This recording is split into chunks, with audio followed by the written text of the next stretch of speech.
Sí. ¿Alguien quería decir algo? No. Quería saber si comparto al tiro o... No, espera que ya presento un minuto y ahí ya compartí si querés. Bueno, bienvenidos ahora sí a todos formalmente a la mesa de Eso sí, Cultura. Seguramente van a ir ingresando algunos participantes más, como pasó por la mañana, que empezamos bien puntual y después fueron ingresando algunos más. Bueno, primero, antes que nada, les quería agradecer a los expositores y también a todos los participantes que están acá. Van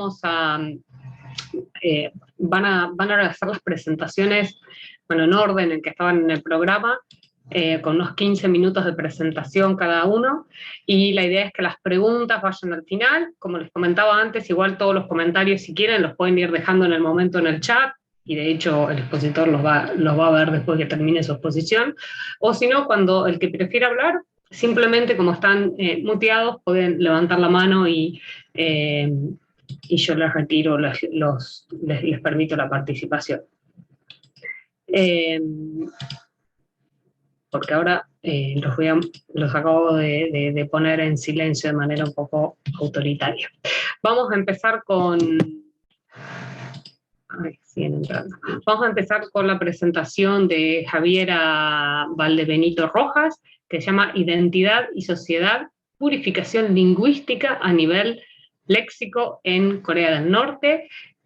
Javiera Fernanda es licenciada en traducción, del traductorado en inglés y español por la Universidad Católica de Temuco, y tiene un diploma de extensión en Introducción a China del Instituto de Estudios Internacionales de la Universidad de Chile, y actualmente está estudiando el Magíster en Estudios Coreanos en la Universidad Central de Chile.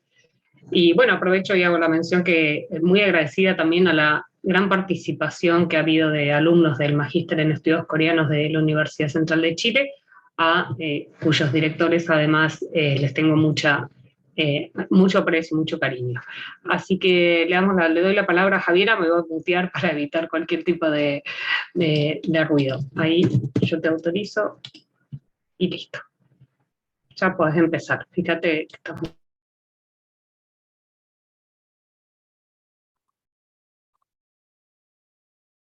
Super. Buenas tardes. Como se mencionó, mi nombre es Javiera Valdebenito y soy licenciada en traducción. Actualmente estoy cursando el Magíster de Estudios Coreanos, y el tema, debido a que soy traductora, es la identidad y sociedad, la purificación lingüística a nivel léxico en Corea del Norte. Antes que nada, me gustaría dar un... Javiera, no tenés cámara, ¿no? Sí. Gracias. ¿Está encendida ahora? ¿Se ve? Ahora sí. Súper. Ya. En primer lugar, me gustaría dar un contexto inicial en el que se enmarca este estudio. Este estudio es de tipo exploratorio y de carácter sociolingüístico, y el interés es la creación de la identidad norcoreana por medio del lenguaje y su sistema de purificación lingüística. En este estudio se va a tratar a nivel léxico como medida de prevención a la intervención sociolingüística de otras lenguas. Acá la lengua intervencionista a la que voy a tratar es el lenguaje o la lengua china. Siendo la china la de mayor interés, puesto que tiene una gran influencia en el léxico y formación de palabras en el lenguaje coreano hasta el día de hoy. La intervención sociolingüística y lingüística del régimen norcoreano ha intentado socavar. Y esto lo ha hecho desde el punto de este estudio con los léxicos de uso común, como se va a visualizar más adelante con dos ejemplos. El análisis de este estudio consistió en una etapa de revisión lingüística a nivel léxico y en una etapa de revisión sociolingüística de visión de mundo desde el punto de vista ideológico. En la revisión léxica se contemplaron los cambios realizados a palabras de origen chino que han cambiado a raíz coreana. El léxico consiste en palabras de uso cotidiano, y cuando digo de uso cotidiano me refiero a palabras que se ocupan día a día, sean esto para describir acciones, características o situaciones, y que no están dentro de un contexto científico específico o de uso terminológico específico. Y se escogieron los léxicos de uso cotidiano para entender hasta qué nivel llega la purificación del lenguaje coreano. La importancia de la revisión sociolingüística es que esta trata la base de comprensión de mundo, en respuesta a moldear un pensamiento a favor de nociones ideológicas dictatoriales. Y ahora la presentación la dividí por contenidos. El primero es de contexto histórico, que tiene que ver con el colonialismo y la división de Corea. La segunda es entender esta noción de una nación, una lengua, y la pertenencia lingüística de la sociedad coreana al uso de su lengua. También el régimen norcoreano y la influencia china, el yuche y la purificación y las políticas lingüísticas implementadas. Aquí se va a entender qué es la noción de purificación que tiene el régimen norcoreano y las políticas lingüísticas que han empleado. También vamos a ver las reformas democráticas que han convenido para hacer estos cambios. Y finalmente doy paso a las conclusiones. Ya. En una primera parte, el colonialismo. Las reformas sociolingüísticas por parte del imperio japonés tendían a tiempos de flexibilidad e inflexibilidad, y el periodo más inflexible se puede ver casi al final del periodo colonial.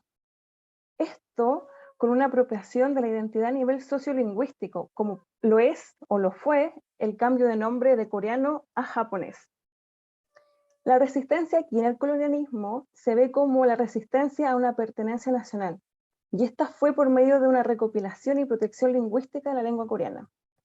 Por tanto, se entiende la resistencia también como una lucha o movimiento independentista, la noción de nuestra lengua, de nuestro pueblo. Fue la Sociedad de la Lengua Coreana, este grupo que recopilaba y protegía las características lingüísticas propias del lenguaje coreano, uno de los movimientos independentistas de la época colonial japonesa.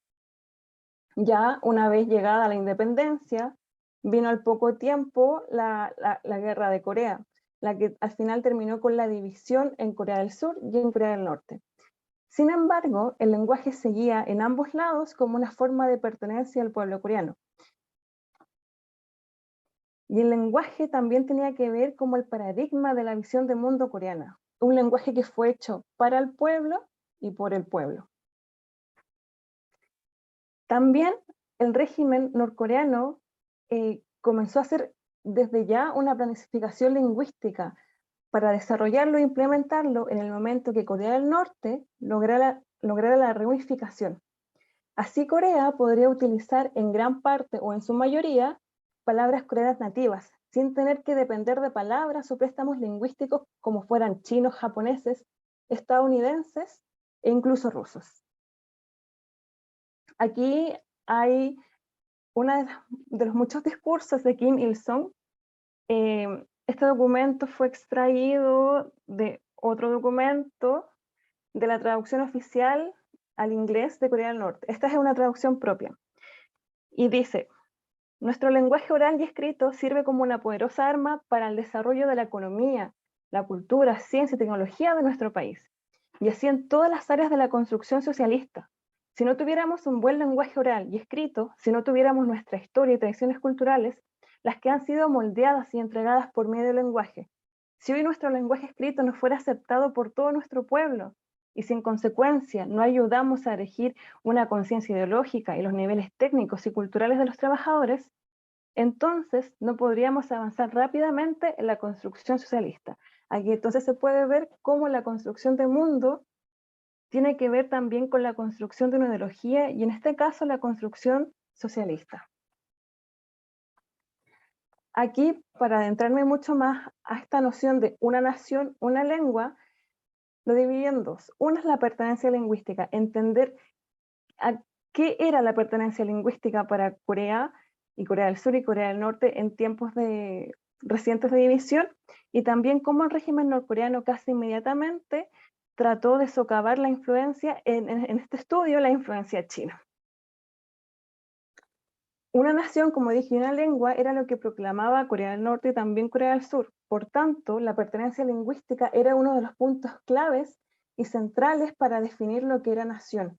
Se tomaba en cuenta la importancia que tuvieron los movimientos nacionalistas, como la ya mencionada Sociedad de la Lengua Coreana. Así que después de la colonización y de la división, Corea del Norte inmediatamente oficializó el lenguaje coreano. Era de esperar entonces que Corea del Sur en esos momentos, cuando estaban los Estados Unidos ayudando social, económicamente a Corea del Sur, la viera como una colonia lingüística. Al ver que Douglas MacArthur, el general del ejército de los Estados Unidos, proclamara que el inglés sería el idioma oficial de Corea del Sur.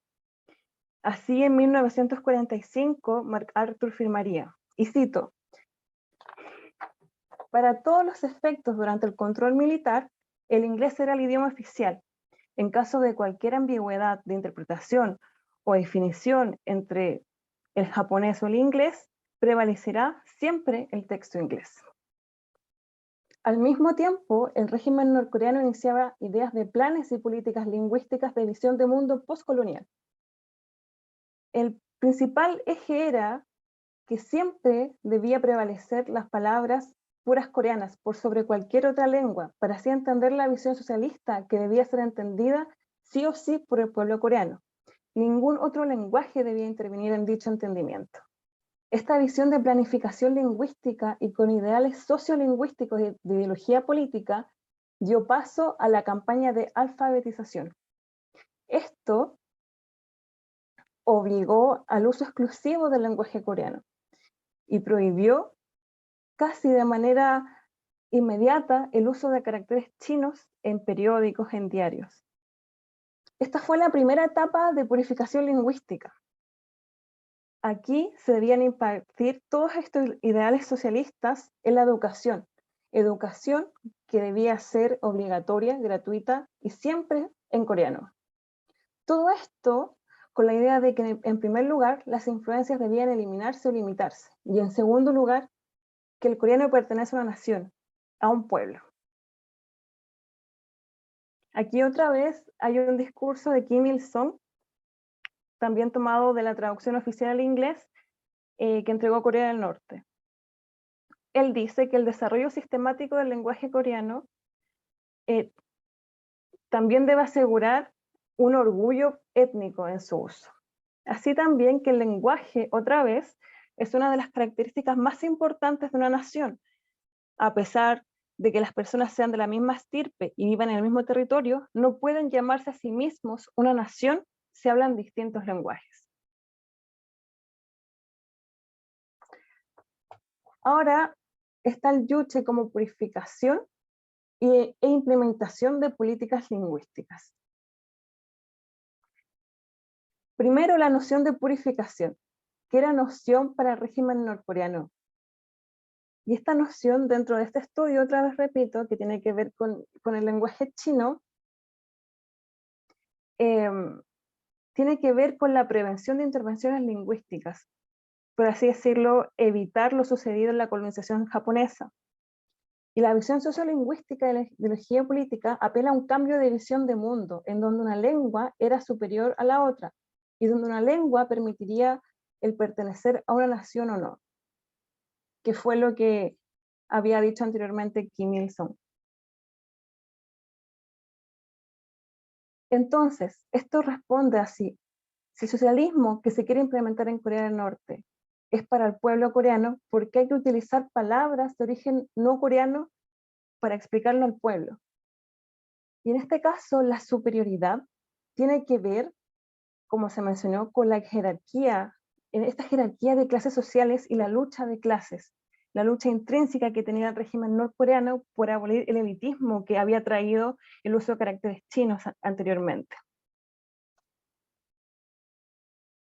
Por eso se dice que la política lingüística que trataba de implementar el régimen norcoreano era antiimperialista, antifeudalista y debía ser una revolución democrática. El periodo fue entre 1945 hasta 1954. Cuando se habla de reforma y políticas lingüísticas democráticas, se debía sí o sí visualizar el uso que el pueblo le daba, e incluso la participación del pueblo en palabras de uso cotidiano. Aquí los diarios hicieron como medio de intercambio lingüístico directo entre los superiores, los lingüistas encargados de purificar la lengua y de refinar el lenguaje coreano, y el pueblo. Todo esto, la noción de purificación y las políticas lingüísticas implementadas, dieron paso a lo que sería el diccionario de coreano contemporáneo. Y fue tan así la política lingüística que se implementó, que está incluso hasta el día de hoy en la Constitución de la República Democrática de Corea. Esta también es una traducción propia a partir de la traducción oficial de Corea del Norte. El artículo 54 dice: el Estado debe salvaguardar nuestro lenguaje de todo intento de eliminación, como ocurrió en la época colonial, y deberá perfeccionarlo para satisfacer las necesidades actuales. Este perfeccionamiento tiene que ver con que siempre debe prevalecer el uso de raíces puras coreanas.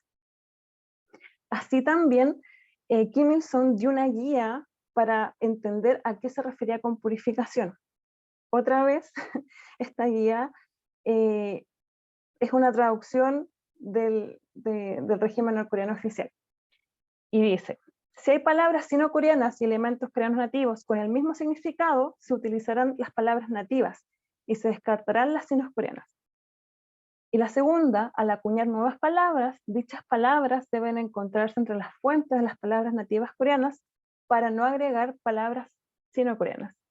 Entonces, esa fuerte pertenencia del lenguaje a una nación, y también el lenguaje para una visión de mundo ideológica. Aquí hay ejemplos de cómo fue cambiando el léxico de uso cotidiano. En un lado tenemos las palabras sino-coreanas y en el otro lado tenemos las palabras puras coreanas. Las palabras sino-coreanas siguen hasta el día de hoy en uso en Corea del Sur. Las palabras puras coreanas son las palabras en uso actualmente en Corea del Norte. La pronunciación china aquí es Hanghu, que significa Han es Corea y Fu es ropa. Y en Corea del Sur se ocupa hanbok. En cambio, en Corea del Norte se utilizaron raíces coreanas y cambió a choson-ot.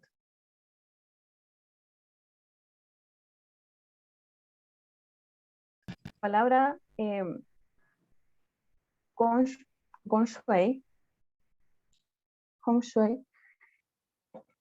La pronunciación coreana es hongsu.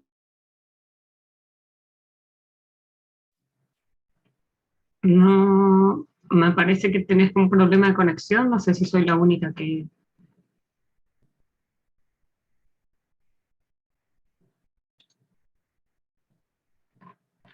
¿Alberto escucha a Javiera?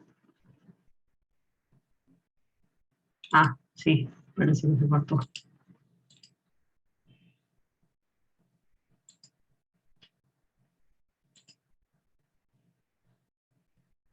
Sí, se la ha cortado. Bueno, como se cortó, igual bastante avanzada la presentación. Ahí, ahí está. Javiera.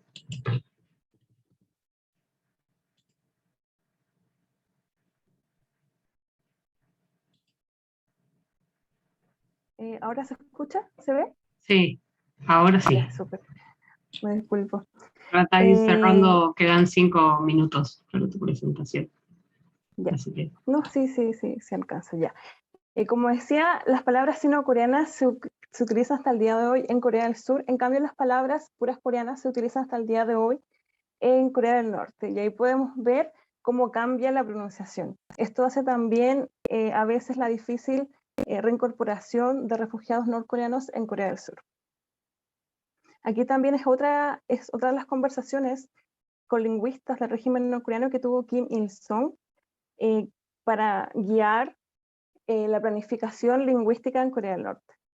Y aquí dice que los periódicos deben publicar documentos de debate sobre el refinamiento del lenguaje para que el pueblo y los lingüistas puedan participar en la campaña lingüística.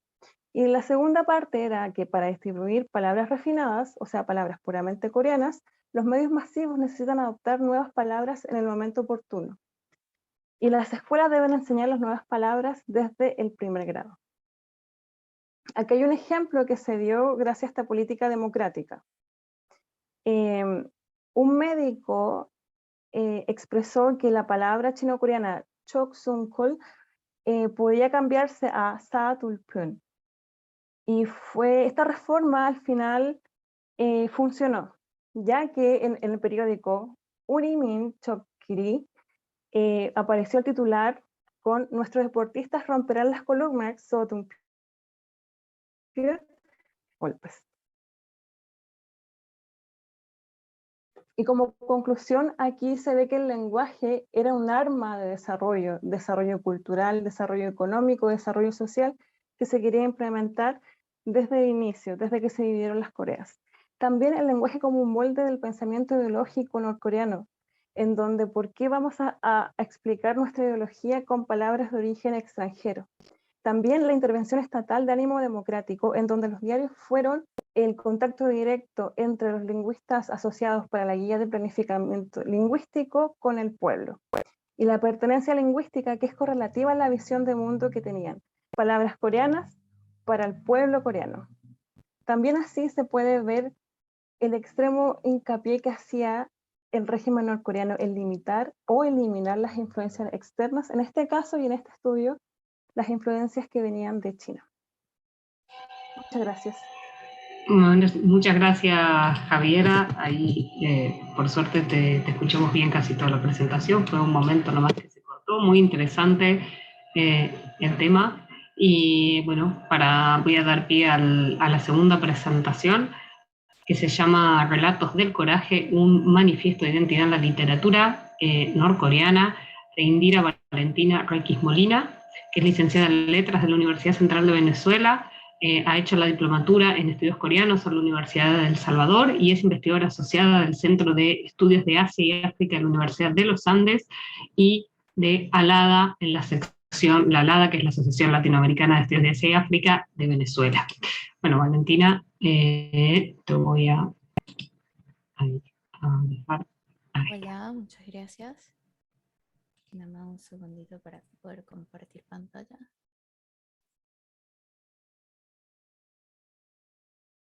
¿Ven todos?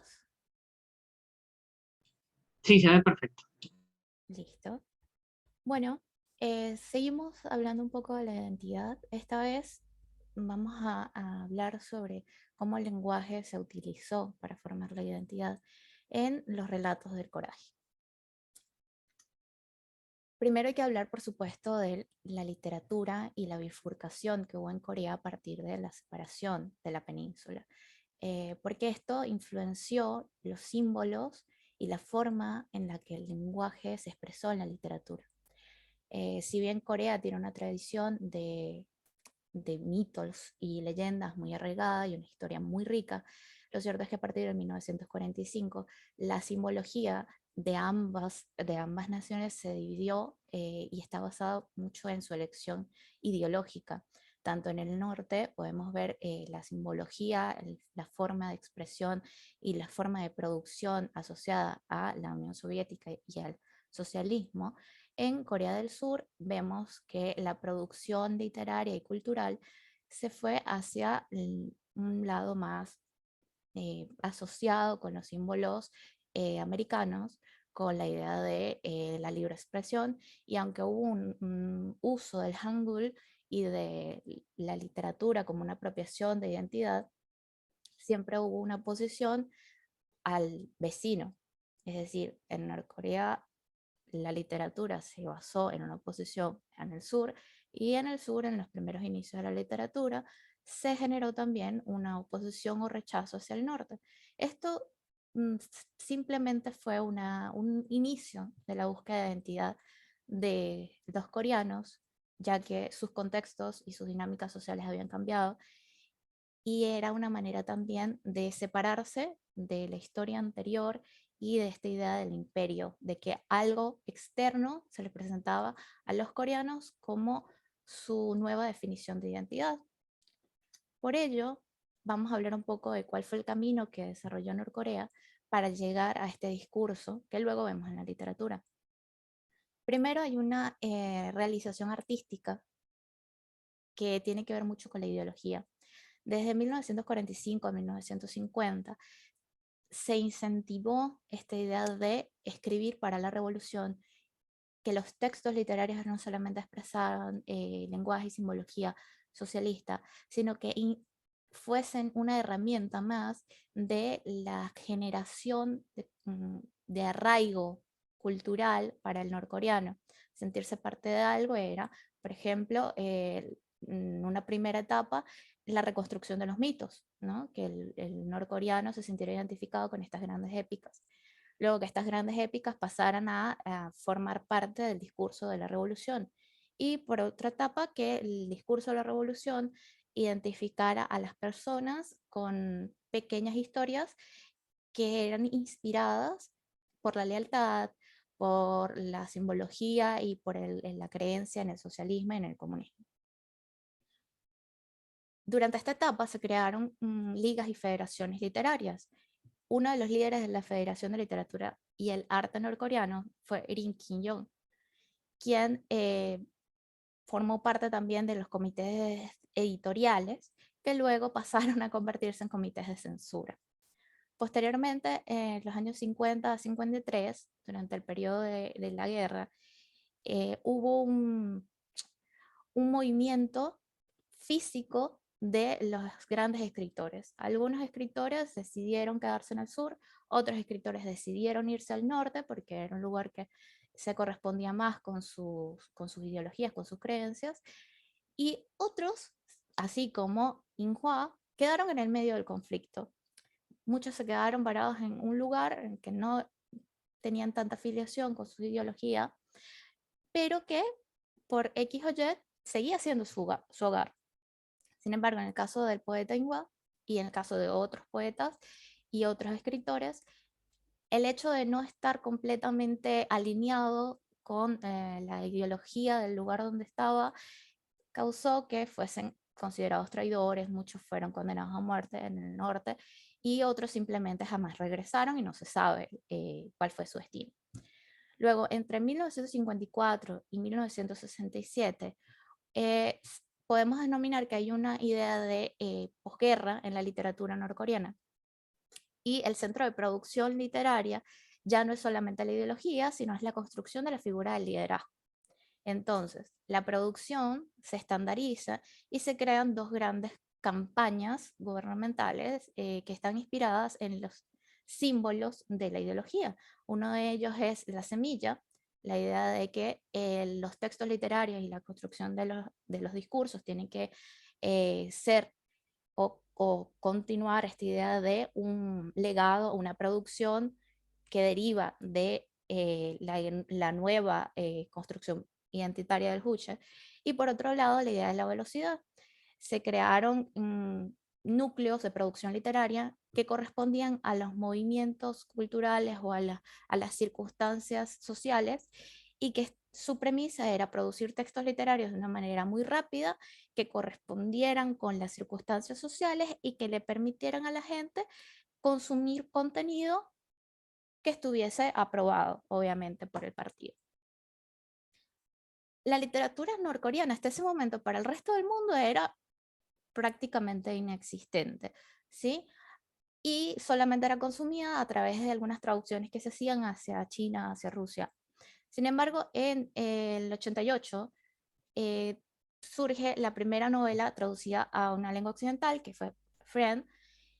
Esta novela obviamente había pasado por un periodo de revisión, ¿sí? Porque había unas estructuras muy rígidas en cuanto al contenido que salía de Norcorea.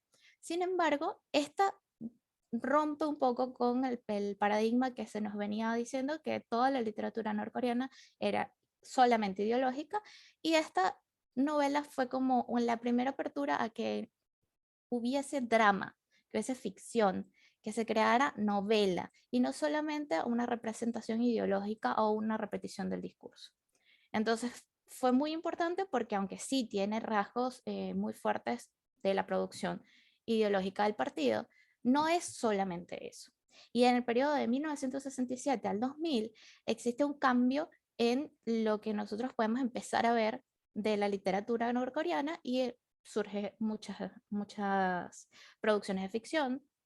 También hubo un periodo en el que por la producción material, el caso del papel, la poesía fue muy importante Y luego, durante este periodo, uno de los poetas que eran como líderes de la idea revolucionaria fue Shin Pyong-gan, que reafirmó esto de volver otra vez a la producción literaria como repetición o reproducción de un discurso ideológico. Ahora bien, el 2000 fue un momento muy importante porque a partir de ese momento se reescribió la historia de la literatura norcoreana y pudimos acceder a algo que no teníamos antes, que era un discurso paralelo al oficial. Y surgen las voces de los disidentes y de los visitantes, los pocos extranjeros que podían ir a Norcorea. Ejemplo de eso es Guy Delisle con su cómic Pyongyang, que fue muy importante en su momento porque era una pequeña ventana hacia una realidad absolutamente desconocida, lo que demostró una vez más lo cerrado de la cultura norcoreana, pero la posibilidad de la reproducción de voces disidentes. Entonces, aquí la literatura norcoreana de nuevo se bifurca y pasa a la literatura norcoreana en Norcorea y la literatura norcoreana fuera de la península. Narrar el coraje. El coraje lo tomo como un hilo conductor en este tipo de obras literarias que son fuera del paradigma norcoreano tradicional y tienen este rasgo como algo común. Si bien en Occidente identificamos el coraje como una idea de sobrevivir a pesar de una idea de resiliencia y resistencia frente al miedo o el temor, y esta idea de sobrevivir y autopreservarse, en Corea el coraje se divide en dos. Primero está esta idea de autopreservación y luego está la idea de ser valiente para la nación. Es decir, hay una idea del Yonggi, que es el coraje tradicional como lo conocemos en Occidente, y luego el Keki, que es la idea de tener valor o ser valiente para el pueblo. Una de las novelas que elegí para esta pequeña lectura es Los acuarios de Pyongyang, de Kang Chol-kwon. Este autor hace una novelización de su experiencia y su infancia en un campo de prisión en Norcorea. Creo que es una novela muy importante, se sitúa, o sea, nos cuenta los inicios de los 70 hasta más o menos finales de los 80 y cuál ha sido el desarrollo de los campos, cuáles eran las condiciones de vida, cómo se vivía. Si bien el personaje creado por Kang es una representación de sí mismo, sigue siendo ficcional y por eso hay muchos rasgos de su proceso que podemos identificar como pruebas de valor.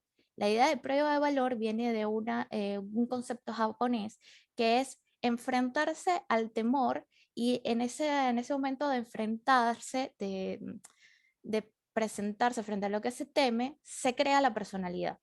Esta novela es precisamente un recorrido, digamos que hay 8 momentos muy importantes en la infancia del personaje de Kang, en el que él pasa de tener una familia de exiliados japoneses que vivían de manera acomodada, los que regresan a Corea con el sueño de pertenecer a algo, de reconstruir su país, pasan por una desilusión, son calificados de traidores y son llevados a un campo de prisión. Todo esto ocurre en la infancia del personaje. En el proceso vemos cómo este va superando diferentes miedos. El miedo al primero no sentirse desarraigado, luego a no encontrar una forma de inserción, después ya en los campos de prisión, a no sentirse prisionero del todo, porque era un niño que no sabía bien lo que estaba sucediendo, y luego al descubrir que su familia había quedado de manera permanente en Yodok, que era uno de los campos de prisión. Lo vemos en el número 2 del mapa. Él describe obviamente todos los procesos, todos los momentos de frustración, pero uno de los rasgos más importantes de la historia es el momento en el que él desarrolla astucia. Es decir, supera sus pruebas de valor y desarrolla el coraje a partir de una adaptación a su entorno, a reconocer el sistema, a entender cómo el sistema los corrompe y cómo en la medida en que él es corrupto poder sobrevivir al sistema. Más adelante tenemos otra de las novelas que es la acusación de Bandi en realidad es un conjunto de cuentos. Bandi es un autor que es desconocido hasta hoy, tenemos nada más este seudónimo. Este libro viajó de Corea del Norte a China y luego fue publicado. Sin embargo, de estos tomé nada más el cuento La fuga del norte, porque nos lleva al periodo entre finales de los 80 y principios de los 90, que es más o menos la idea que puede seguir al periodo de formación de identidad literaria. Si bien en el libro anterior vimos cómo los norcoreanos que estaban afuera, o los coreanos que estaban afuera, fueron a Norcorea por esta visión del sueño de construirse una identidad nueva, de formar un país, ya en el periodo de este cuento, de la fuga del norte, las estructuras sociales están establecidas y se crean mecanismos de control. La historia habla de un matrimonio que decide migrar, pero lo hace de manera metalingüística. Bandi nos sitúa en una carta que ya de por sí nos dice que la fuga fue exitosa, porque es una carta a un familiar que está aún en Norcorea. Y en esa carta se cuentan los motivos de la fuga. ¿Por qué nos fuimos? Tanto el personaje principal, Lee Chol, como su esposa, Min Jong-gok, deciden irse ante la imposibilidad de construirse una identidad en esta sociedad que se está estableciendo. En primer lugar, porque Lee tiene una familia que fue calificada dentro de la estructura social del Sonbuk como una familia número 149, es decir, una familia traidora o peligrosa para la revolución. Y eso hace que todos los miembros de la familia, sin excepción, tengan esa categoría. No importa quién haya sido el transgresor. Entonces Lee tiene un estigma. De manera que la historia nos muestra cómo este estigma impide que las personas sean consideradas por su valor. Así, la manera de resistencia, es decir, su prueba de valor, es el silencio, el no hablar del estigma, fingir que pueden tener una vida normal, y al darse cuenta de que no pueden tener una vida normal, surge el coraje de decir, bueno, hasta acá llega mi posibilidad de estar en esta sociedad, vamos a buscar otro camino.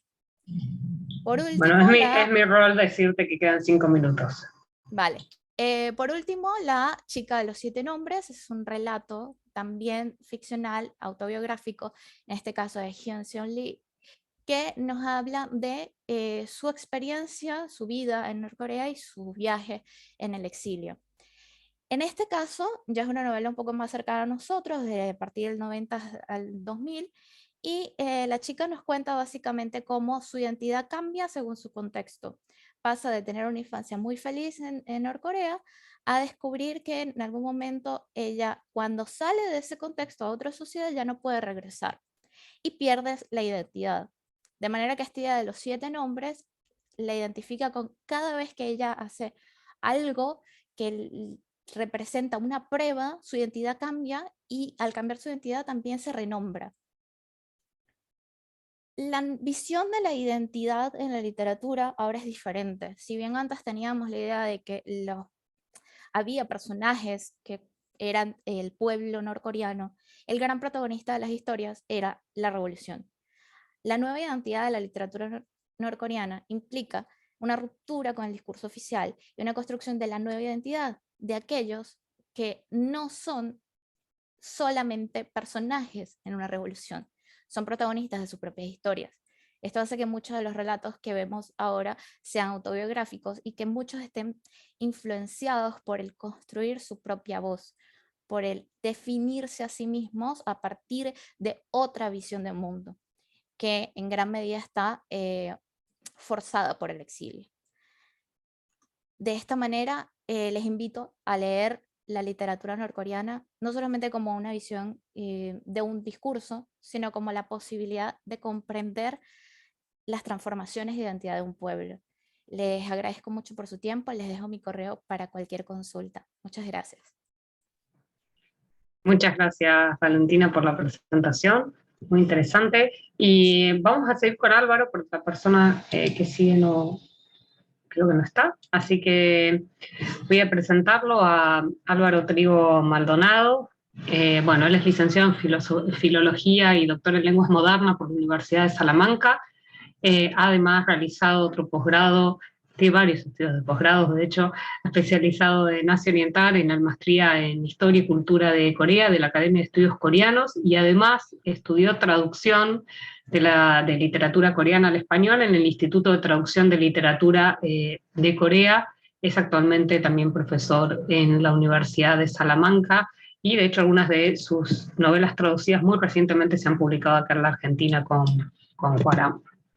La presentación de Álvaro se llama Otredad y representación del norcoreano en las producciones audiovisuales de Corea del Sur. Te cedo la palabra. Sí, muchas gracias por la presentación. Voy a ver si puedo compartir la pantalla. Bueno, ahora me imagino que ya se debería ver, ¿verdad? Sí, se ve perfecto. Voy a ver si puedo... Okay. Bueno, también quisiera agradecer, ¿no?, por la organización de este congreso tan interesante sobre estudios de Corea del Norte, que bueno, siempre llaman un poco la atención, ¿no? Es como uno de los grandes temas dentro de los estudios coreanos, pero sobre el que todavía hay muy poca información disponible en nuestra lengua, especialmente información de un corte más académico y quizás menos periodístico o de relato, ¿verdad? Relato personal, como hemos visto que hay, por ejemplo, en la presentación anterior. En este caso, mi tema, bueno, es una investigación que todavía en curso, sobre la que todavía estaría trabajando, y me interesa mucho el concepto de cómo Corea del Norte, bueno, en los últimos años, con el auge que hemos estado viendo también del Hallyu y de los productos culturales de Corea del Sur, se transforma de alguna manera también, entra en esta cultura pop, ¿verdad?, de Corea del Sur, y de qué manera es representada. Y bueno, en este caso di un título más general, pero quisiera centrarme en este drama, en que quizás algunas personas ya conozcan. Creo que la traducción, ¿verdad? Bueno, es un drama de Netflix y en inglés sería Crash Landing on You, y bueno, Sarang Pulsichak, ¿verdad? Y quizás en español me hace mucha gracia, ¿no? Pero podría ser algo así como Aterrizaje de Emergencia en tu Corazón, ¿no? Una serie romántica de 16 episodios. Y bueno, voy a empezar un poco esta presentación. De hecho, me parece muy significativo el opening, ¿verdad?, de unos 45 segundos o algo así de esta serie, y he puesto aquí una de las imágenes porque precisamente ya desde el principio nos muestra que Corea del Norte y su representación va a tener un punto central en esta serie, ¿verdad? Y bueno, nos intercala imágenes de esta mujer, ¿no?, los protagonistas, ¿no?, la mujer surcoreana y el oficial militar norcoreano, bueno, sus vidas diarias, y luego hay un momento, ¿verdad?, en el que se cruzan y pasan, ¿no?, al país del otro y demás. Bueno, en fin, luego no quisiera tampoco aquí alargarme demasiado en este tipo de introducción, pero bueno, como ya sabemos, el coreano es también una de las lenguas más habladas del mundo, ¿no? Aunque desde el punto de vista territorial, pues se habla sobre todo en la península coreana, pero sabemos también que hay importantes diásporas, y destacaríamos por la diáspora de China, ¿verdad?, de Estados Unidos, y bueno, de antiguos Japón también, por supuesto, y antiguos territorios de la Unión Soviética por cuestiones históricas. Y bueno, como sabemos además, el propio gobierno surcoreano ahora también promueve mucho la literatura de estas diásporas, ¿verdad? Entonces nos llega también, esto es un poco más cuestionable, ¿no?, entra dentro de la cuestión de qué es la literatura coreana y demás, pero sí, por ejemplo, el caso más conocido quizás sea hoy en día el de Pachinko, ¿verdad?, que también ha salido su adaptación a una serie, y bueno, ha llegado a bastante gente, ¿no?, dentro de estas olas culturales. Y bueno, como ya se ha comentado en otras presentaciones, desde desde 1945, ¿no? Que comienza la división, ¿verdad? Aunque todavía no se han proclamado los estados, ¿verdad? Que conocemos hoy en día de Corea del Norte y Corea del Sur, sí que sabemos que con el fin de la Segunda Guerra Mundial, pues la superpotencia de Estados Unidos y la Unión Soviética se reparten las áreas de influencia en la península coreana por el paralelo 38, una historia que ya conocemos. Y bueno, a partir de aquí podríamos decir que empieza un poco una divergencia en cuanto pues, al lenguaje, ¿no? Por varios motivos. Y bueno, las causas principales, pues ya más adelante, con el armisticio, ¿no? El fin de la guerra y demás, serían el aislamiento entre ambas naciones, ¿verdad? Más severo en el caso de Corea del Norte, que tiene menos contactos, ¿no? Con el mundo exterior que Corea del Sur.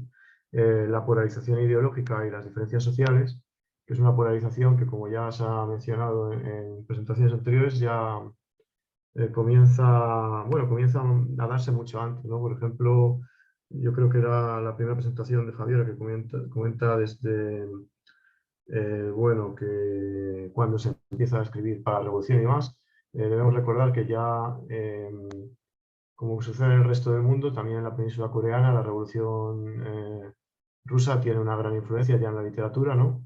Y, por ejemplo, ya dentro del propio periodo colonial tenemos, pues, la CAF, ¿no? Que posteriormente legalizada, después otra vez.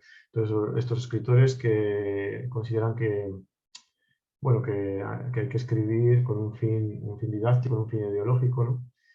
Y bueno, ya desde ese momento podemos decir que comienza una polarización, ¿no? En virtud de la ideología, que sobre todo desde el 45 podemos decir que desde el 45 al 50 se va haciendo cada vez más patente y más, ya hasta que antes del estallido de la guerra, ¿no? Hay mucho movimiento de coreanos en función de su ideología, pues a un país u otro. Y bueno, después están las diferentes políticas lingüísticas llevadas a cabo por ambos estados, obviamente también. Entonces, bueno, aquí tenemos lo que denominamos, ¿verdad?, lenguaje culto o lengua estándar, lenguaje culto en Corea del Norte y lengua estándar en Corea del Sur. Pues podemos analizar, y hay muchos estudios que analizan esto, las diferencias políticas. Se dan especialmente en el léxico, sin embargo, también hay diferencias fonéticas y morfológicas, ¿no? Ya que cada país también tiene su propia ortografía. Y quizás de entre las más conocidas podríamos citar alguna. En el caso de Corea del Norte, ¿verdad? Hay... bueno, se produce una recuperación del idioma etimológico inicial en la pronunciación de muchas palabras sino-coreanas, cosa que en el sur no tenemos. Entonces, ocurre que, por ejemplo, lo vemos muy claro, por ejemplo, en los nombres propios, y lo comento precisamente porque habremos visto que el protagonista de esta serie, Crash Landing on You, es el Capitán Lee, ¿verdad? Que sería Capitán Lee o Capitán I, ¿no?, en Corea del Sur, pero debido a esta diferencia fonética, pues es el Capitán Lee en el caso de Corea del Norte, ¿no? Y bueno, hay muchas palabras en las que se producen este cambio. Y bueno, hay también otras, ¿no? Por ejemplo, las palabras de origen sino-coreano que comienzan por Nyun y están seguidas por los sonidos I, yo o yu, reemplazan la consonante inicial por la consonante muda en el sur, mientras que en el norte se mantiene. Este sería el caso de sustantivos como mujer, ¿no? En Corea del Sur, yoja, pero en Corea del Norte, nyoja. Y bueno, en fin, podríamos extendernos bastante, ¿no?, en este tipo de... Quería poner un par de ejemplos porque, bueno, quizás lo que más comentamos suele ser en base al léxico, ¿no? Pero también hay otros cambios, aunque, desde luego, también es cuestionable hasta qué punto son significativos, y ya que pues la intercompresión entre los hablantes, hasta qué punto afecta, ¿no?, esa intercompresión. Y en fin, eso también se ha comentado antes, ¿no?, en el caso de los refugiados norcoreanos y posibles dificultades que pueden tener pues, para adaptarse a la sociedad del sur. Y luego, bueno, por supuesto, el papel de gran importancia del alfabeto coreano, del Hangul, en ambos países. El Hangul pues, es un instrumento muy ligado al nacionalismo coreano, tanto en el norte como en el sur. Y ya pues su utilización extensiva, ¿no?, comienza desde el periodo de la liberación, aunque es cierto que Corea del Norte pues, es más tajante en ese sentido, en su eliminación de los caracteres chinos, mientras que en Corea del Sur, como sabemos, pues todavía, incluso hasta los años 70, son ampliamente utilizados, pero su uso se va cada vez restringiendo más, y también se da una legislación en Corea del Sur por la cual, en virtud de la cual, pues los documentos oficiales empiezan a tener que estar escritos en Hangul, ¿no? Entonces, bueno, eso también es importante. Y bueno, aquí tengo un poco estos ejemplos que estaba comentando, ¿no? Y también la diferencia que no he comentado, quizás en el punto 2 podemos ver, ¿no? Pues hay algunas, bueno, no quisiera tampoco bueno, extenderme mucho con esto, pero sí hay algunas diferencias más, como podemos ver, de pronunciación. Y bueno, hablando de los productos audiovisuales surcoreanos y de cómo, bueno, se utiliza la temática de Corea del Norte, tenemos un ejemplo muy claro, que es la película de Siri en 1999, que además por muchos académicos de cine coreano es considerado como el primero o uno de los primeros, ¿verdad?, blockbuster coreanos, y bueno, considerado como una especie de película que marca el resurgimiento del cine coreano. Y es una película de espías, ¿no?, con una trama relacionada con la división de la península. Y entonces, bueno, una película de acción, ¿no?, que se hace un poco, podríamos decir que encaja un poco en esa estrategia, ¿no?, de localización del cine coreano de la época, ¿no?, de una película de acción de un corte muy hollywoodense, pero que al mismo tiempo nos presenta una narrativa nativa coreana, ¿no? Entonces, bueno, y luego serviría de base para la popular serie Iris, que además, como sabéis, ha tenido también una segunda, también hubo una segunda serie, ¿no?, de Iris más posteriormente, o sea, con otro título, pero bueno, Iris en 2009, que fue uno de esos dramas que, bueno, pertenecieron a esta primera ola, lo que llaman el Hallyu 1.0, ¿verdad?, que en primer lugar se extendió más a nivel regional por otros países de Asia Oriental, ¿no? Todavía no llegó pues a otros continentes, ¿no? Y bueno, aquí bueno, tenemos un poco sobre la trama y demás, y el gran éxito que tuvo, y bueno, quizás fue pionera en mostrar esta perspectiva, ¿no?, de los personajes norcoreanos. Luego, si os fijáis en este drama que estoy comentando, me llama mucho la atención la manera en la que también bueno, he puesto aquí solamente un par de imágenes, pero si veis el opening, pues comprobaréis que efectivamente hay una utilización intencionada de la imagen y del color, ¿no? Y bueno, Corea del Norte siempre aparece representada con unos tonos más fríos, y Corea del Sur con unos tonos más cálidos, ¿no? Entonces, bueno, me pareció bastante curioso, porque bueno, se ve ahí un poco el punto nacionalista, ¿no?, de Corea del Sur en esta representación. Y bueno, sí, quizás sea la más popular, o sea, quisiera extender también esta investigación a más series, pero es bastante material el que quisiera analizar, ¿no?, porque me interesa sobre todo el punto lingüístico, no más que el sociológico, también por mi propia formación. Entonces, en esta representación popular más reciente tenemos 16 episodios, ¿no?, y como decía, bueno, tenemos el romance entre Yoon Se-ri, la hija del presidente de un chaebol, ¿verdad?, un conglomerado empresarial, y Ri Chung-hyuk, un capitán del ejército norcoreano. Entonces, bueno, parte de esta premisa, y es un elemento, creo que de bastante importancia. O sea, por supuesto, el romance es uno de los elementos centrales de la serie, pero también toda esa representación extensiva que hace de la sociedad norcoreana, ¿verdad? Bueno, entonces, hay algunas diferencias que ya conocemos, ¿no? Aquí he puesto de una manera un poco resumida. Por supuesto, que se mencionan se repiten a lo largo del drama bastante. Por ejemplo, la nomenclatura, el gentilicio, ¿no?, para Corea, que como sabemos, pues en Corea del Norte es Choson, haciendo referencia al nombre anterior, ¿verdad? En cambio en Corea del Sur se utiliza Hanguk, ¿no? Entonces, pues bueno, ellos también llaman a Corea del Sur Nam Choson, ¿no? Y de la misma manera, pues también utilizan Choson-mal para el idioma coreano en lugar de Hangul, ¿no? Y en lugar de Hangul, pues también Choson-gul, ¿no? Estos son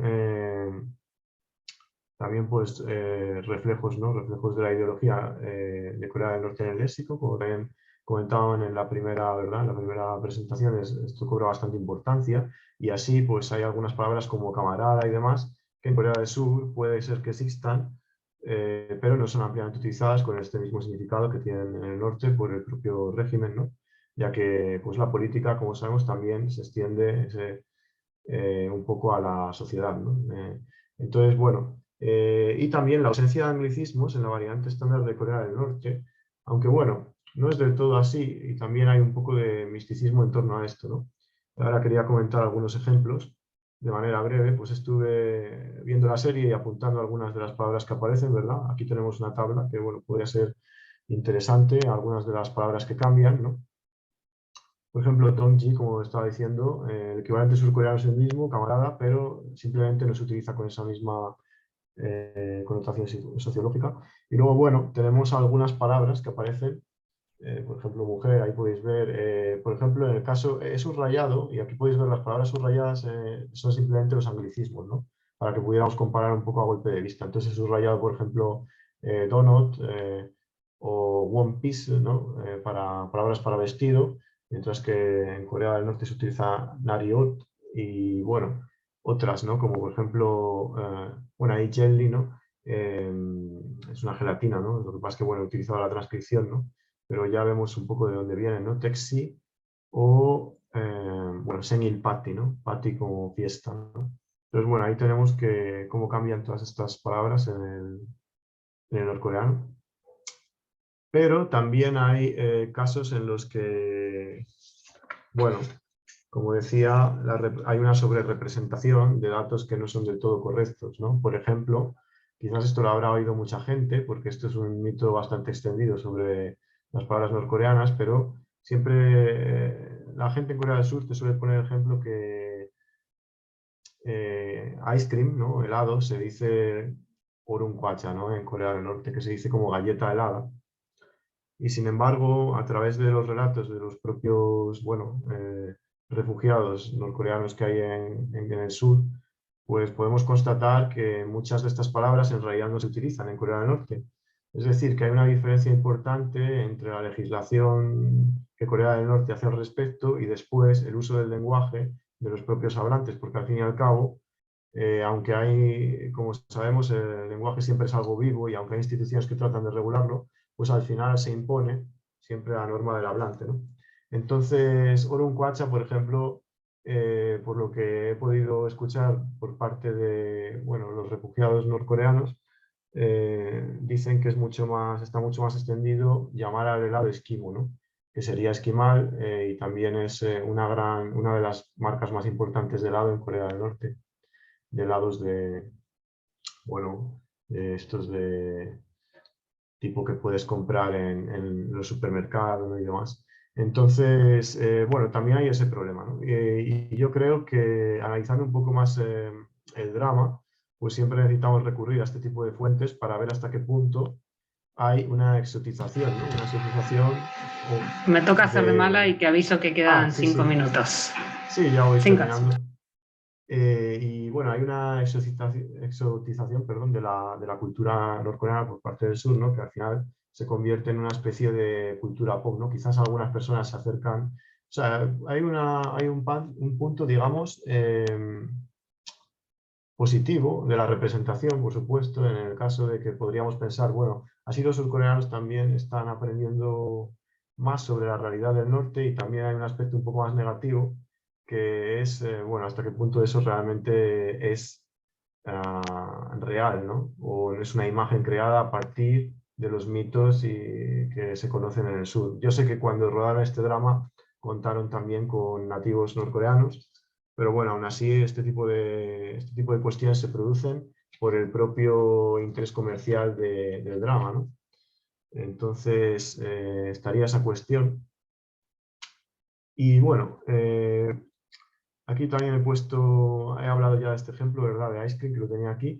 Y aparición también de otras palabras en la serie que no se utilizan en la Corea del Norte, que son arcaicas. Por ejemplo, es el caso de eminai, que lo he puesto en la tabla de antes, ¿verdad? Para referirse a las mujeres. Esto aparece en el drama, también aparecen omani o abai para nombrar madre y padre, pero esto es una cuestión que, bueno, he visto en las entrevistas, a través de las entrevistas con refugiados de Corea del Norte, pues han dicho que esto realmente no se corresponde con la situación lingüística de hoy en día y que a lo mejor, bueno, pueden ser palabras que se llegaron a utilizar en el pasado, pero que ahora ya no se utilizan. Entonces, bueno, ya digo, eso da un punto, da la base a esta reflexión que hago, ¿no? Y que bueno, que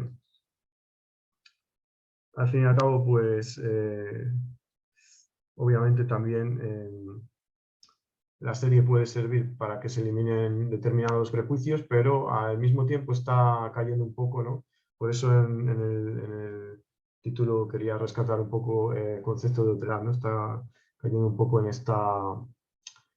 en el marcar la diferencia también, ¿no? En marcar la diferencia que a veces se hace de una manera que no corresponde tampoco exactamente a la realidad, ¿no? Entonces, bueno, pero bueno, aún así sí que podemos decir que a través de la cultura popular pues ha llegado mucho más la situación de Corea del Norte a los surcoreanos, ¿no? En este sentido serían más interesantes, más que el drama, pues estos programas de variedades que a lo mejor algunos ya conocen, ¿verdad? Que incluyen a los propios norcoreanos y les preguntan sobre distintos aspectos de su país. Y luego, bueno, también tenemos que marcar, por supuesto, la diferencia, y en esto recuerdo un poco hago referencia un poco a la presentación anterior, ¿verdad? Dentro de los relatos de los propios norcoreanos varía mucho según la época, ¿no? Por ejemplo, lo que tenemos en Acuarios de Pyongyang, ¿verdad? Con respecto a lo que tenemos en relatos más recientes, ¿no? Sobre todo las personas que vivieron las hambrunas de los 90, ¿no? Con la disolución de la Unión Soviética y demás, pues claro, son contextos, por supuesto hay muchos puntos en común, pero también es verdad que para acercarnos a través de estos relatos a Corea del Norte, pues bueno, varía mucho en función a estas épocas, ¿no? Entonces quizás pues pasa un poco igual con este tipo de representación que a veces se hace eco de algunos arcaísmos y demás y no está muy actualizada, ¿no? Bueno, muchas gracias por escucharme. Y bueno, ya si hay alguna pregunta, pues ya más adelante responderé, ¿no? Bueno, muchas gracias, Álvaro, por la presentación. Yo, de todas maneras, me estoy anotando unas preguntas para ambos. Y vamos a ir hacia la última presentación, que, bueno, espero que Talía no se haya sentido mal, porque también recupera Crash Landing on You, como era el aterrizaje de emergencia en el corazón. Hay que aceptar que en general las series de Netflix, los títulos en español son bastante cursi, sería para el español. Ay, no sé. Supongo que ninguno vemos las series por los nombres, evidentemente. La presentación de Talía es Corea del Norte en la pantalla surcoreana, personajes, ambientación y relaciones intercoreanas en los audiovisuales de Lazos de Guerra, As One, y justamente Aterrizaje de Emergencia en tu Corazón. Talía Barrones Sánchez, licenciada en Comunicación Social, recibió la diplomatura en estudios coreanos y trabaja en temas audiovisuales, y en 2019 participó del programa de reporteros honorarios del Servicio de Cultura e Información de Corea, COSIS, y ahí está, estabas como con dos conexiones, así que supongo que... Sí, hola, ¿ahí? Ahora sí, es Muchísimas gracias. Perfecto, te dejo 15 minutos como todos.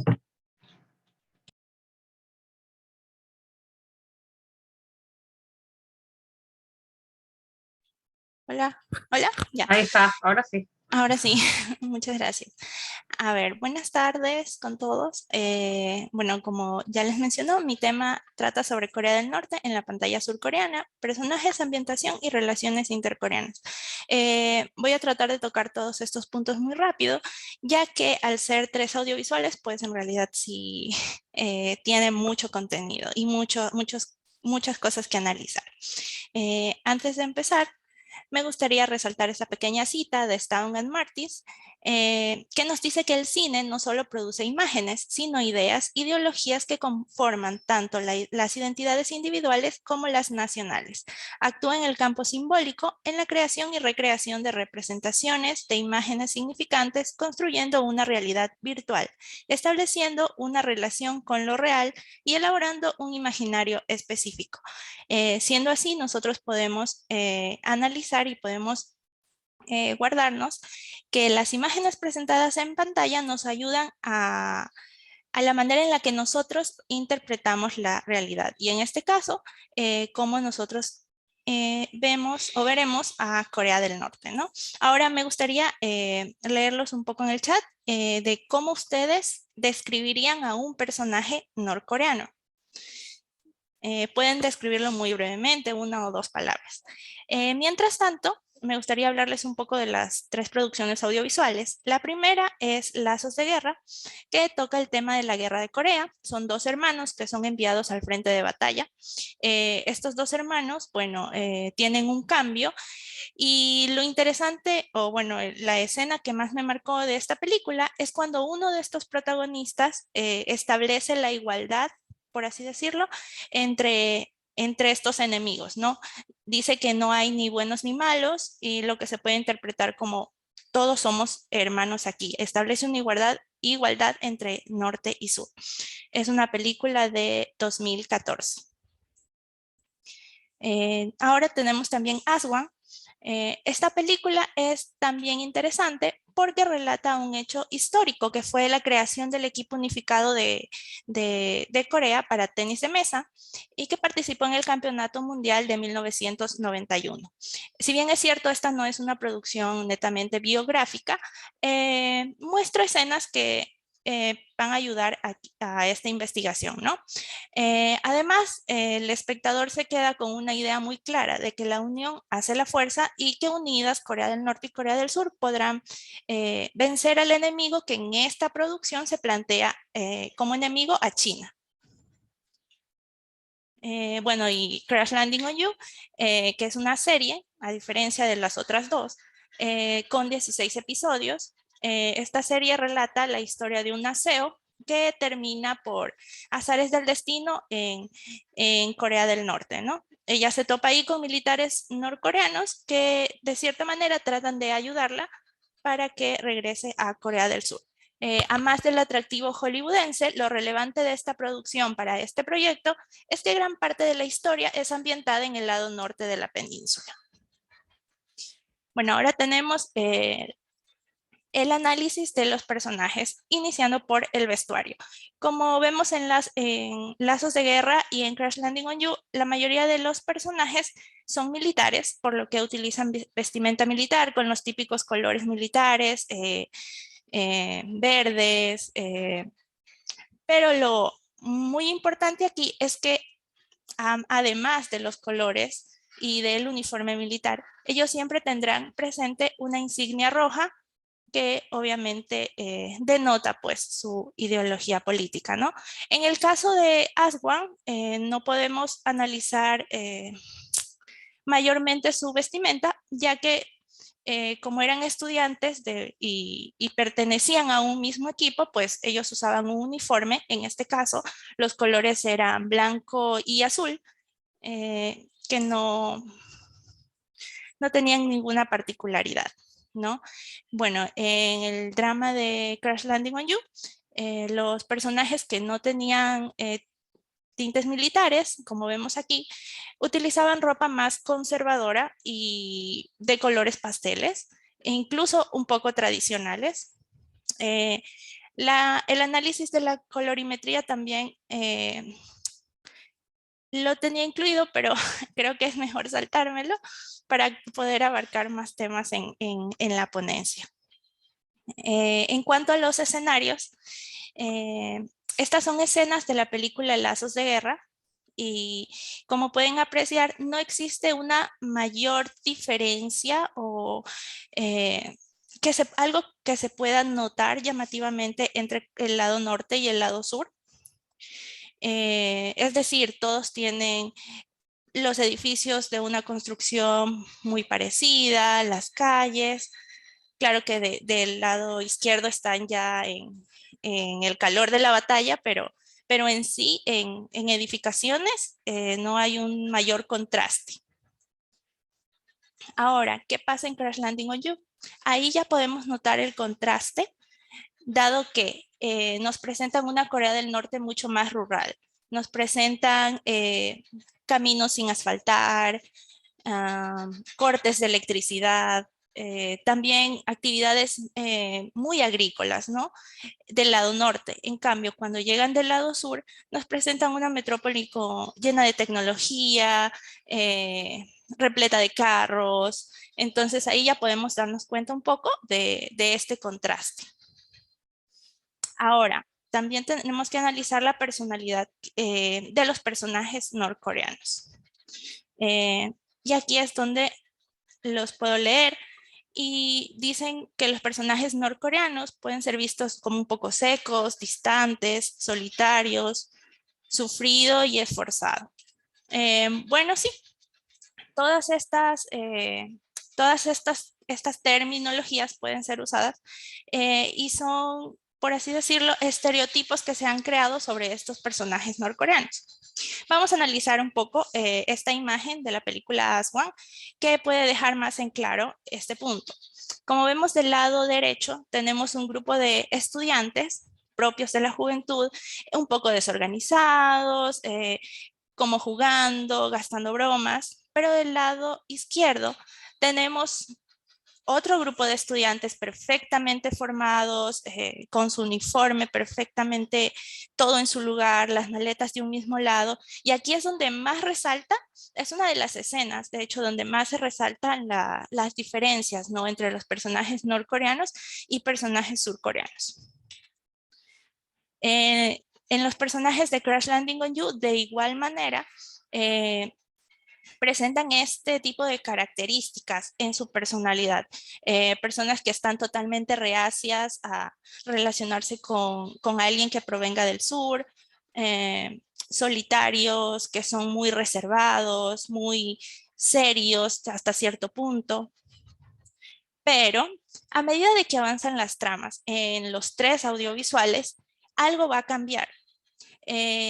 Aquí tenemos una escena de la película Lazos de Guerra, que es la que les mencionaba al inicio, en donde el protagonista defiende a su amigo y establece que ahí no existen ni buenos ni malos, que todos son iguales. Entonces ahí es cuando podemos ver que los personajes, que este protagonista ayuda, o podemos decir que detona, este cambio en el espectador, en lo que el espectador va a opinar sobre los personajes norcoreanos. Y si se dan cuenta en los tres audiovisuales, al inicio nosotros vemos personajes norcoreanos muy lejanos, ¿no? Personas serias, personas que tú dices difícilmente podría relacionarme con esas personas. Sin embargo, a medida de que la trama avanza, todo esto va cambiando hasta convertirse en algo mucho más familiar, perdón.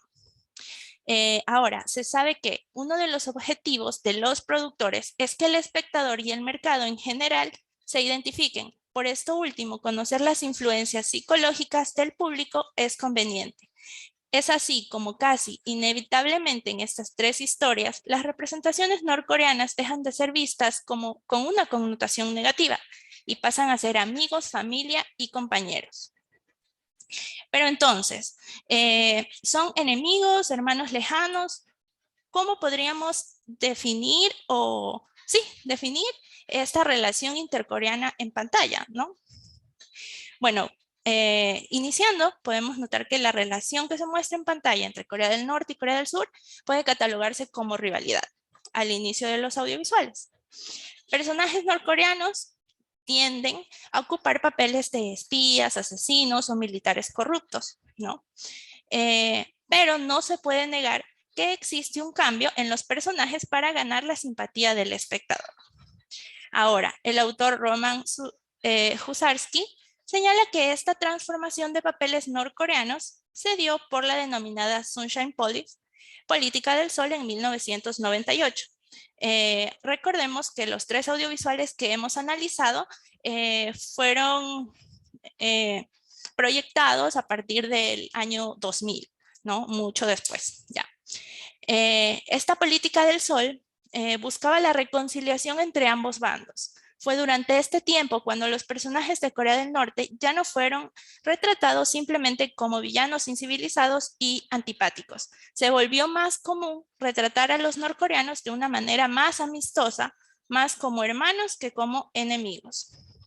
Y eso podemos verlo aquí en estas, perdón, en estas escenas, las dos primeras de la película Aswan, cuando los personajes empiezan a tener una mayor interacción.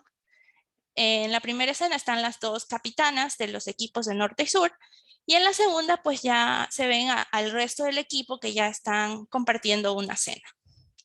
En las escenas 3 y 4 podemos ver a los personajes de Crash Landing on You que ya dejan de ser, o bueno, de tener esa relación completamente arisca, por así decirlo, de un inicio, y pasan a tener algo más de amistad.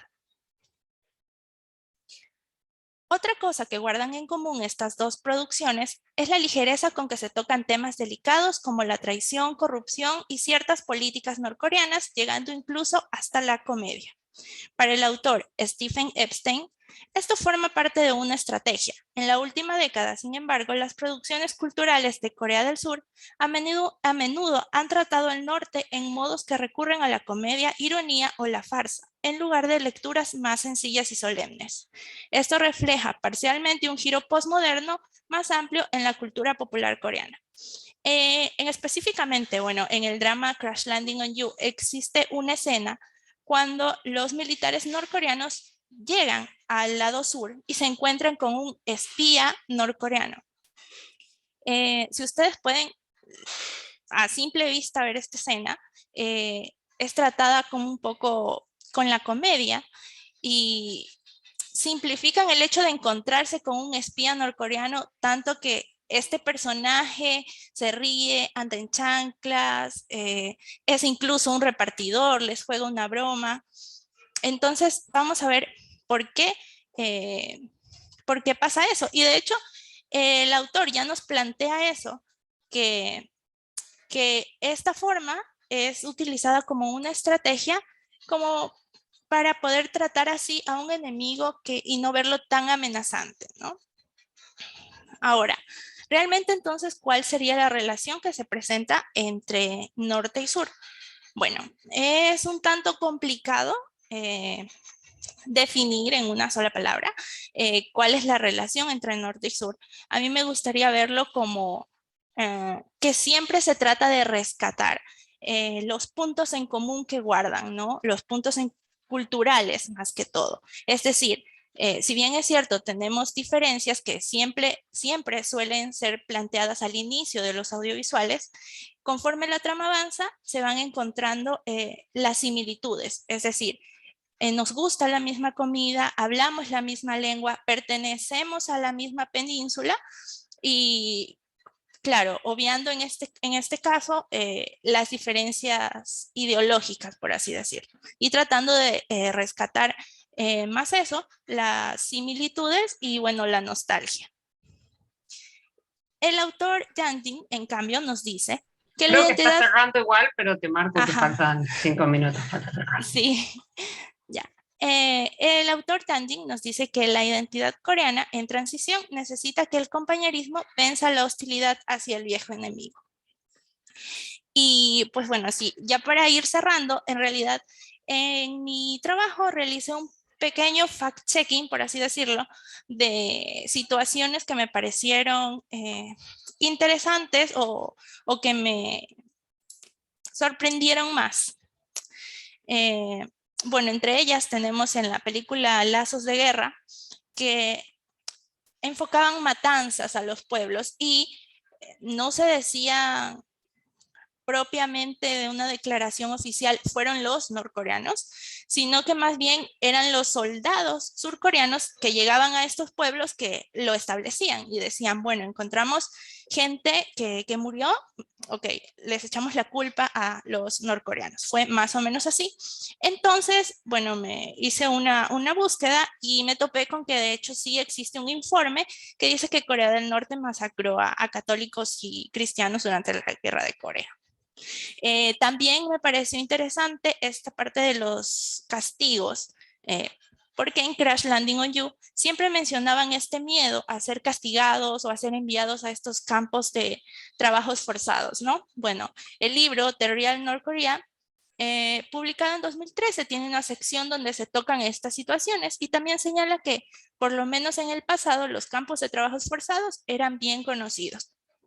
De igual manera, el ex oficial norcoreano, Chung Eun Lee, tiene una entrevista con el canal de Asian Boss y él menciona que de hecho existen este tipo de asentamientos de trabajos forzados, pero que son más como tipo aldeas. Si tienen tiempo, es una entrevista muy interesante y bueno, ahí también hablaba un poco sobre el estilo de vida y educación en Corea del Norte, que de hecho él trata ahí de mencionar que se muestra a Corea del Norte como un país muy rural, muy aislado, pero que en realidad sí hay tecnología en Corea del Norte. Le decía que, bueno, en Corea del Sur puede ser que un robot te sirva un café, pero en Corea del Norte, si no hay robots, pues hay una chica con una tablet que te toma tu pedido, ¿no? Entonces siempre es interesante escuchar estos testimonios de personas norcoreanas. Y bueno, para concluir, tenemos que los estereotipos relacionados con el carácter son revalidados por los personajes de Crash Landing on You y Asma. No se puede negar la transformación de personajes norcoreanos en una figura amigable que despierta diferentes sentimientos al espectador. Se crean lazos sentimentales y en varias escenas se resaltan los puntos en común entre norcoreanos y surcoreanos. Ya sea por medicina, comida o tecnología, la impresión con la que el espectador se queda es que siempre faltará algo del lado norte y pues bueno, que el humor es usado como una estrategia para enfrentar a este tipo de enemigos. Y ahí con eso concluiría mi ponencia. Bueno, Muchas gracias. gracias, Talía, por la presentación. Y bueno, veo que no han dejado preguntas en el chat. No sé si alguno quiere preguntar o prefiere levantar la mano. Si no, mientras tanto, para romper, yo tenía una pequeña consulta para Valentina. Y, así que, a ver, acá. Perdón, no, puras felicitaciones y comentarios en el momento, que veo que bastante gente ha visto todas las series que comentaron. No, Valentina, te quería hacer dos preguntas respecto a los autores, porque en los textos como en El Acuario de Pyongyang y La Chica de los Siete Nombres, que son como, bueno, están presentados como autobiográficos, pero bueno, vos justamente que sos de letras, no es como una autobiografía al 100%, porque no está escrito por ellos, está escrito con ayuda, y con ayuda importante. Entonces, si eso de que es una escritura relativamente autobiográfica, no sé bien cuál sería el término exacto que se usa en literatura, bueno, hace como algunas diferencias, ¿no? Porque está pasado finalmente por la voz de esta persona que es quien le va a dar forma a esos relatos. Y lo mismo me pasaba la duda con lo de Bambi, porque, bueno, es un relato que uno podría pensar que lo hizo la CIA, y ahí siempre yo nunca tuve tiempo hasta ahora, porque ustedes saben que sería muy elaborado ponerse a leer el texto original, pero si vos habías leído el texto original, yo leí en la versión en español que vos mostraste, y si el texto en coreano, porque bueno, quizás haya estudios de esto, si hay algo que pueda dar cuenta de qué grado de realidad puede tener un texto, que parece muy raro que alguien escribiera un texto y salga de Norcorea y la persona no salga. Bueno, uno ya, bueno, si esas autorías como por ahí más cuestionadas tienen algún peso en tu trabajo. Creo, no sé. Sí, en primer lugar, la diferenciación que hago viene de la matriz de opinión, ¿no? Públicamente se tiende a confundir, y sobre todo en esta época, el testimonio con la narración. Entonces, no toda narración es testimonial y no toda novela autobiográfica es una representación de un hecho tal cual.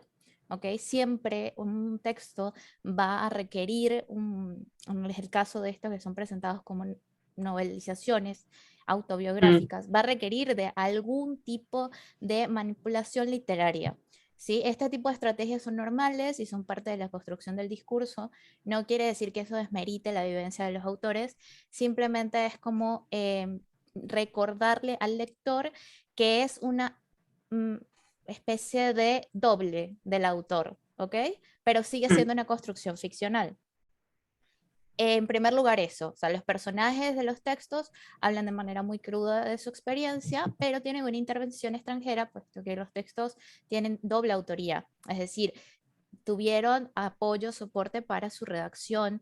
De esa manera, hay muchos hilos en la historia que remiten a estrategias literarias. Y en cuanto al texto de Bundy, bueno, sí es un tema en particular porque hay muchas teorías sobre su origen. Lo cierto es que la lectura más común es que es un conjunto de textos que tienen un autor, y este autor es un autor anónimo que es parte de la Federación de Escritores Norcoreanos, y la historia dice, ¿no?, que le dio un manuscrito a su hermana y ella lo pasó a China, y de China ese manuscrito pudo publicarse, ¿sí? Fue la única manera en que ese texto pudo salir de Norcorea. Esa es una lectura del origen de Bundy. Sin embargo, hay otras lecturas que hablan de la intervención surcoreana, ¿sí? o la intervención americana en la construcción de la historia para crear una idea de cómo es Norcorea. ¿Sí? Esto habla mucho de la introducción de la propaganda surcoreana, que existe y que es parte también del soft power de Corea, sobre cómo nosotros vamos a decirle al otro quién es nuestro enemigo, porque no podemos olvidar que siguen en guerra.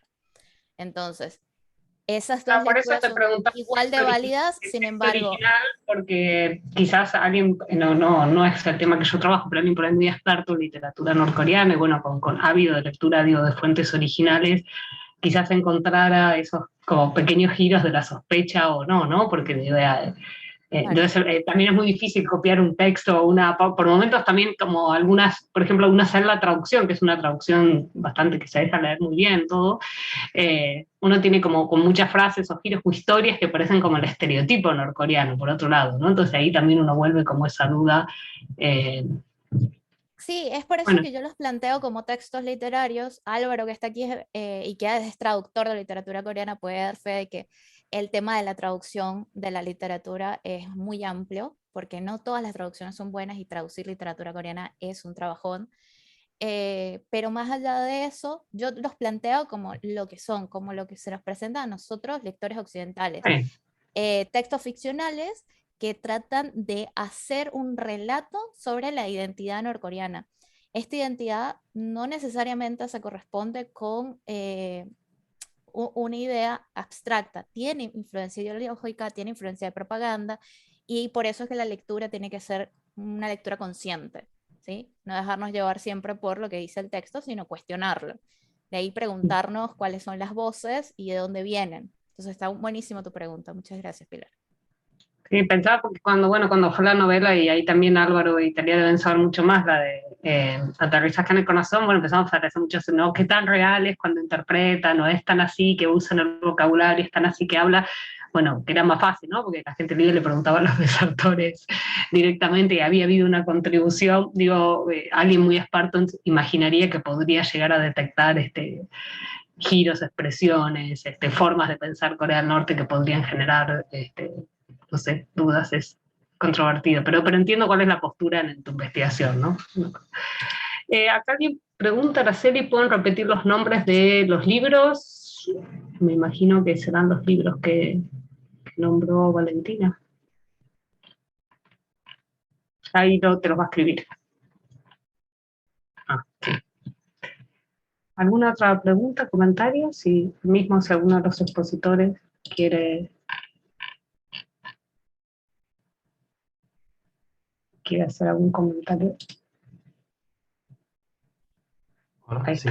Bueno, sí, estaba pensando que, bueno, también es interesante, no se ha mencionado, pero bueno, igual, no sé, tenía curiosidad ahora por el tema de, hablando de los relatos de Corea del Norte.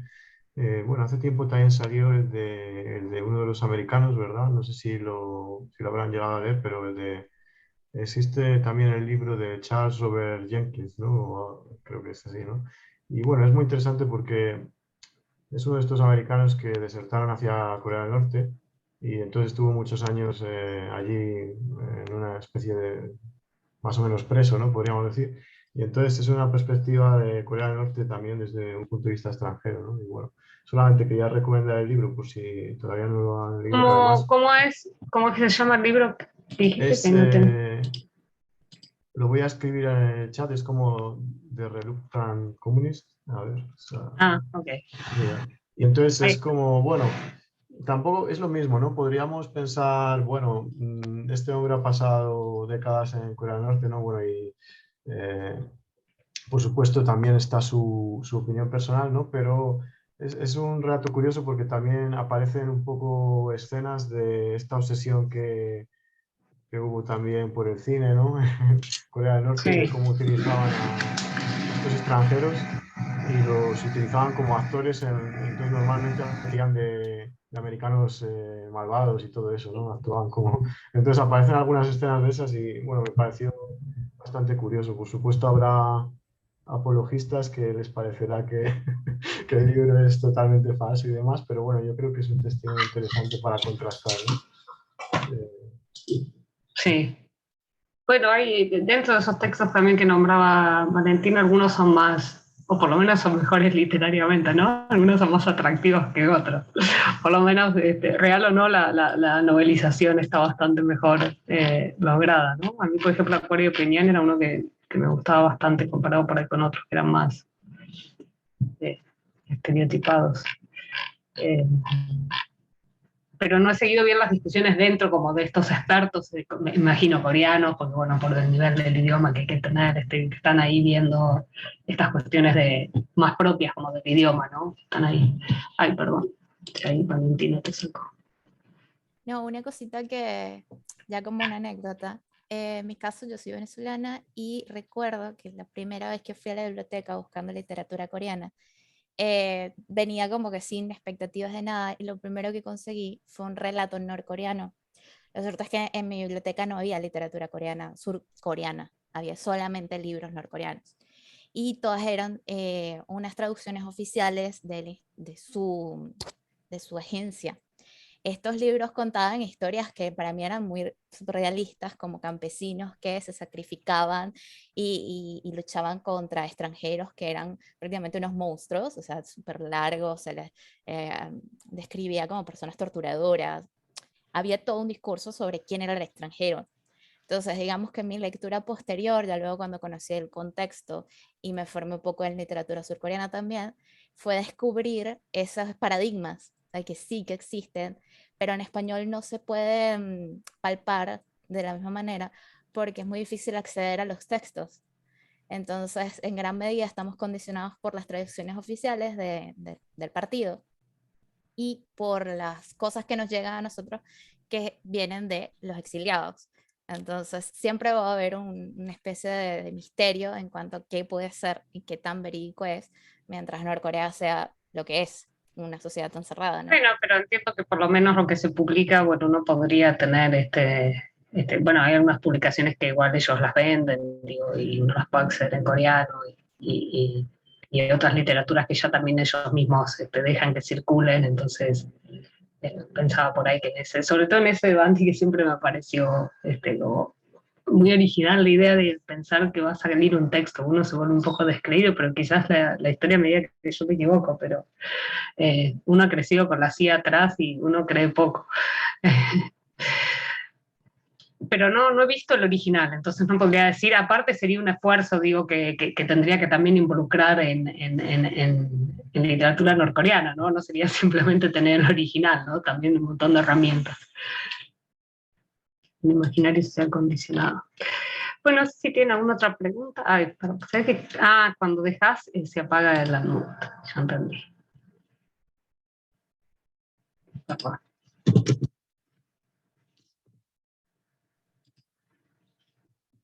Una sola cosa de curiosidad, hay un surcoreano que se enfocó en hacer ese estudio, pero es el único estudio que existe. Está basado en una revista que se llama Joseon, es como la revista de los escritores norcoreanos que se ha publicado desde el 45. Le hizo una revisión bibliográfica, pero realmente es el único estudio que hay y está en coreano, así que nada, por curiosidad, Un si a gran alguien le interesa. esfuerzo. Bueno, un otro comentario, pregunta. ¿No? Bueno, voy a agradecer primero a los expositores por sus buenas presentaciones y esmeradas presentaciones, a Álvaro y además a Valentina, que ya los hemos tenido en distintas oportunidades acá en el marco de la diplomatura, del programa de estudios coreanos, así que bueno, muchas gracias por su participación. Creo que la persona que faltaba entró, José Diego me parece, entró más tarde, pero ahora se nos va casi superponer, ahora vemos de que si no que ingresa a la otra mesa, pues casi se nos va a superponer con la próxima mesa que arranca a las 18. Así que vamos a llegar hasta acá, le agradezco a todos. Vamos a seguir en el mismo link de conexión, entonces simplemente pasamos una pausa de 10 minutos para poder respirar. Y menos 10, 6 menos 10 de acá de Argentina, es decir, en 10 minutos volvemos para empezar a puntuar la próxima mesa. Bueno, gracias a todos y gracias a los participantes también. Solo 10 minutos se pueden quedar conectados, pasa nada.